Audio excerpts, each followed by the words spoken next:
Hello everyone.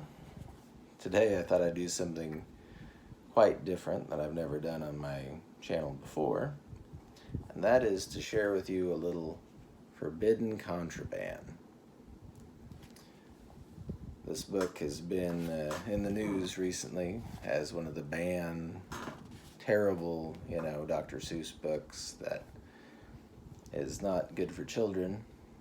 I just read it to my kids to put them to sleep tonight because it's, a really just decent little book, and I thought I'd share it with you guys. Some people haven't heard it. I found it hard to find on the internet exactly what all the fuss was about because most of it seems to be kind of wiped from the internet, like, oh, it's so bad we can't share it. There's nothing offensive in this book at all. But I'm going to read it. Bear with me. I'm not a professional reader by any means, but I'm going to read it to you. The book is called "And to Think That I Saw It on Mulberry Street" by Dr. Seuss. And on the back it says, "How a plain horse and wagon on Mulberry Street grows into a story that no one can beat."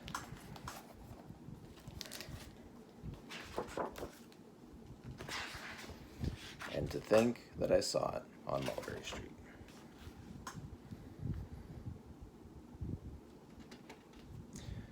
For Helen, mother of the one and original Marco. There's the first picture. I'm going to try to sit where you can see the book. When I leave home to walk to school, Dad always says to me, "Marco, keep your eyelids up and see what you can see." But when I tell him where I've been and what I think I've seen, he looks at me sternly, says, "Your eyesight must..." Whoa. Oh, sorry about that. I'm not, there we go. But when I tell him where I've been and what I think I've seen, he looks at me and sternly says, "Your eyesight's much too keen. Stop telling such outlandish tales. Stop turning minnows into whales." Now what can I say when I get home today? All the long way to school and all the way back, I've looked and I've looked and I've kept careful track. But all that I've noticed, except my own feet, was a horse and a wagon on Mulberry Street. That's nothing to tell of. That won't do, of course. Just a broken down wagon that's drawn by a horse. That can't be my story. That's only a start.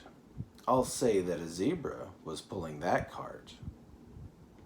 And that is a story that no one can beat when I say that I saw it on Mulberry Street.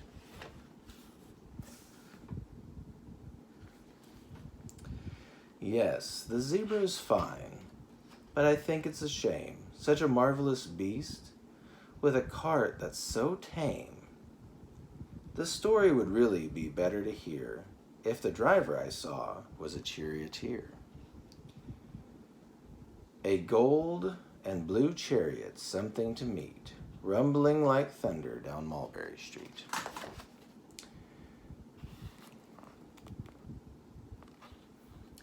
No, it won't do at all. A zebra's too small. A reindeer is better. He's fast and he's fleet, and he'd look mighty smart on old Mulberry Street.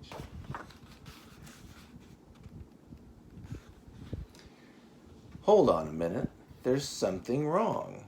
A reindeer hates the way it feels to pull a thing that runs on wheels. He'd be much happier instead if he could pull a fancy sled. A reindeer and sleigh? Say, anyone could think of that. Jack or Fred or Joe or Nat. Say, even Jane could think of that. But it isn't too late to make one little change. A sleigh and an elephant. There's something strange. I'll pick one with plenty of power and size, a blue one with plenty of fun in his eyes, and then just to give him a little more tone, have a Raja with rubies perched high on a throne. Say, that makes a story that no one can beat when I say that I saw it on Mulberry Street. But now I don't know. It still doesn't seem right. An elephant pulling a thing that's so light would whip it around in the air like a kite. But he'd look simply grand with a great big brass band.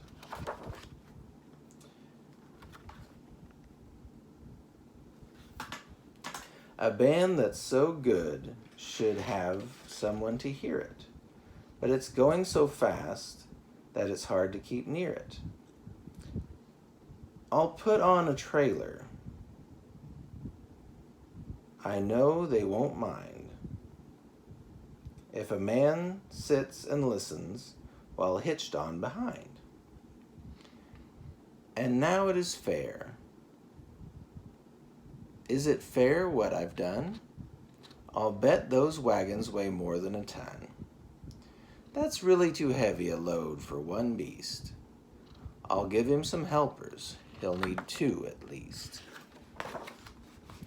But now what worries me is this. Mulberry Street runs into Bliss Street.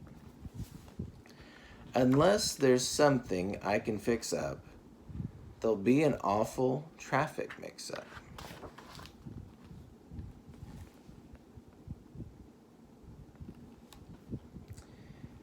It takes police to do the trick, to guide them through where traffic's thick.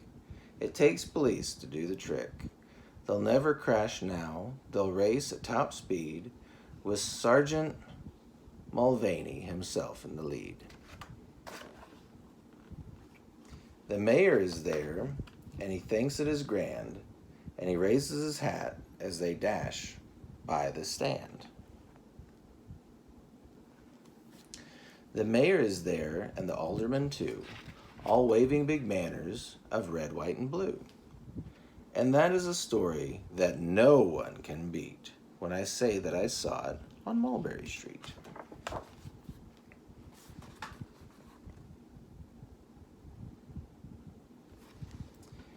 With a roar of its motor, an airplane appears and dumps out confetti while everyone cheers. And that makes a story that's really not bad, but it still should be better. Suppose that I add, and I have to point out that from what I hear, this is the page that's got everybody banning the book. There's a Chinese boy here, and I guess that's what's upset everybody. That's the picture. I don't know. A Chinese boy who eats sticks. Who eats with sticks. He doesn't say he's not eating sticks, he eats with sticks. He's got chopsticks. It's a Chinese person. Okay.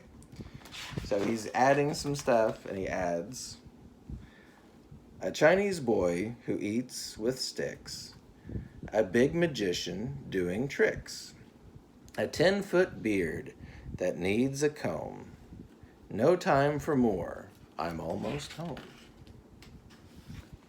I don't know. I mean, really? I swung round the corner and dashed through the gate. I ran up the steps, and I felt really great. For I had a story that no one could beat, and to think that I saw it on Mulberry Street.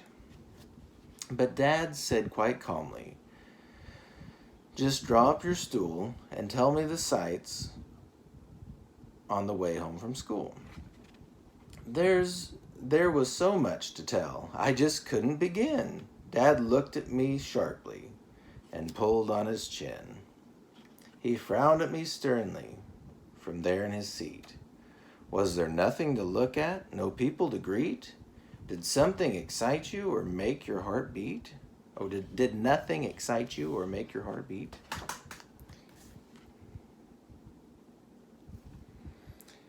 Nothing, I said, growing red as a beet, but a plain horse and wagon on Mulberry Street.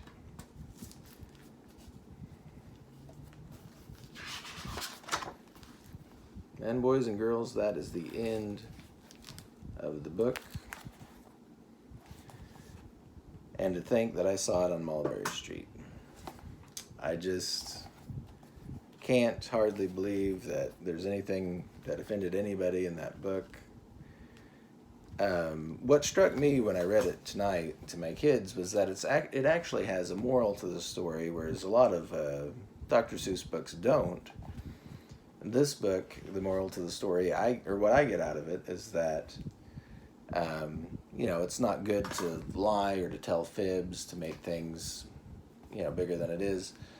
And the boy, even though he was really tempted to tell a big fib and make up a big story to tell his dad, he ends up telling his dad the truth. That's a nice little message. Like I said, the only thing I could find, there's a description on the internet of, there's a Chinese man eating noodles out of a bowl with chopsticks. And there is.